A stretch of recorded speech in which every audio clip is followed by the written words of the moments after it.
हमारे व्यस्त जीवन में ईश्वर की आवाज़।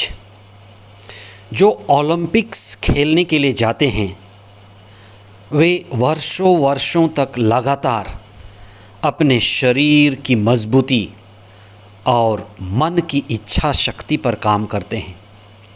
वे लगातार कसरत करते हैं, जिम जाते हैं और न जाने कितने कितने अभ्यास करते हैं और उनके शरीर और मन मजबूत होते हैं।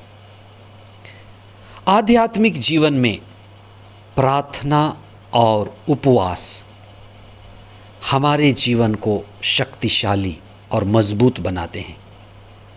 आज हम प्रार्थना और उपवास के आवश्यकता और उनके द्वारा हमारे जीवन में ऊर्जा और शक्ति, चंगाई और चिन्ह प्रकट होने पर हम चिंतन करें।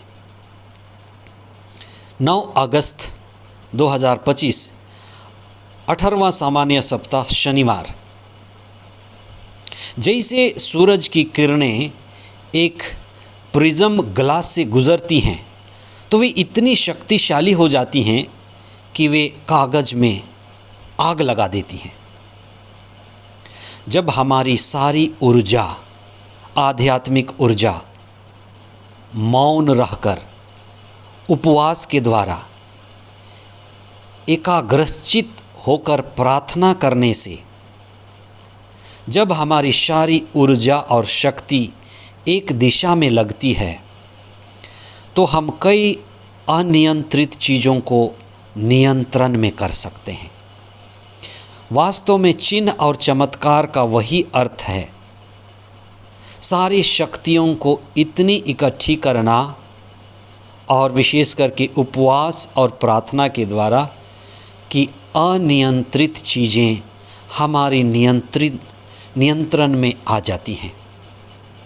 छोटे काम के लिए थोड़ी ऊर्जा की ज़रूरत होती है, छोटी शक्ति की ज़रूरत है, लेकिन बड़े काम के लिए बड़ी ऊर्जा, संगठित ऊर्जा, समग्र ऊर्जा की ज़रूरत होती है। इसी के विषय में आज के सुसमाचार में हम सुनते हैं। ईसा के पास उनके शिष्य एक समस्या लेकर आए और जब जब समस्याएं आती हैं हम उसकी ओर, समाधान की ओर कार्य करते हैं।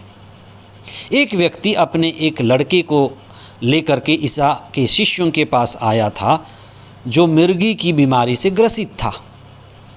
वह व्यक्ति ईसा के शिष्यों से आग्रह किया कि वे उसके बेटे को मिर्गी की बीमारी से चंगा कर दें। शिष्यों ने कोशिश की, प्रयास किया, पर बीमारी दूर नहीं हुई और वह व्यक्ति आखिर में ईसा के पास आया। पहले तो ईसा ने उस पिता को डांटा, यह कहकर कि रे अविश्वासी और दुष्ट पीढ़ी, मैं कब तक तुम्हारे साथ रहूँगा, कब तक तुम्हें झेलता रहूँगा। ईसा ने उस व्यक्ति को अविश्वासी कहा। या तो उस व्यक्ति के विश्वास में कमी थी, और जब ईसा अपने शिष्यों से मिले, जब शिष्यों ने उनसे कहा कि हम उस लड़के को क्यों चंगा नहीं कर पाए, तो ईसा ने फिर वही बात कही, तुम्हारे अविश्वास के कारण, विश्वास की कमी के कारण। तो आखिर विश्वास में है क्या, इसी पर हम चिंतन करें। इब्रानियों के पत्र अध्याय 11 पद संख्या 4 और उसके आगे या पूरे अध्याय में विश्वास के बारे में बात कही गई है और ये विश्वास ईश्वर के राज्य से जुड़ा है। इसकी गहराई को समझना जरूरी है। विश्वास यानी आत्मविश्वास, आत्मा में विश्वास, परमात्मा में विश्वास। और जब हम विश्वास करते हैं, विश्वासी बनते हैं, तो हम वास्तव में माध्यम बनते हैं ईश्वर और उसके बीच। और विश्वास वह स्थिर प्रतीक्षा है जिसकी हम आशा करते हैं, यानी जो घटने वाली है हम उसे देख लेते हैं,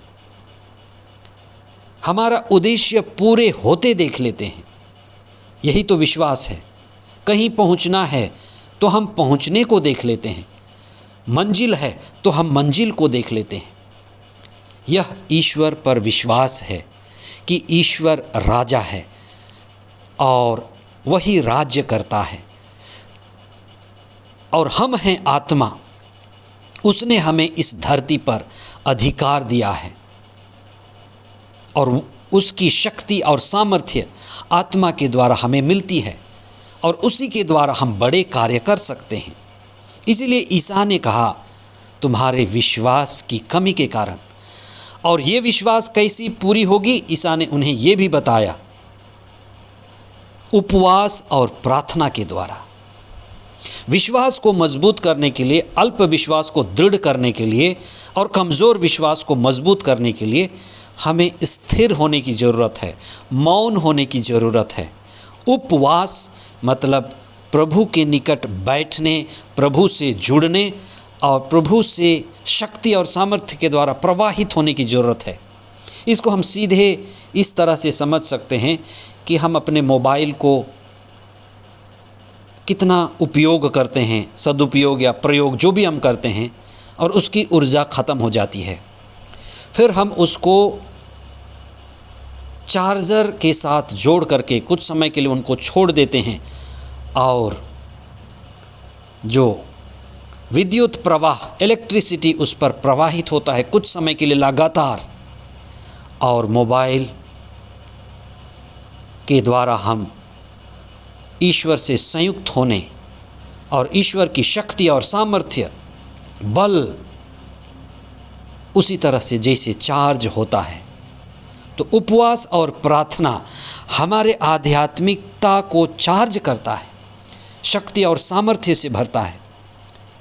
हम अपने आप में ऊर्जा विहीन हैं, शक्ति विहीन हैं, विश्वास कमज़ोर होता है।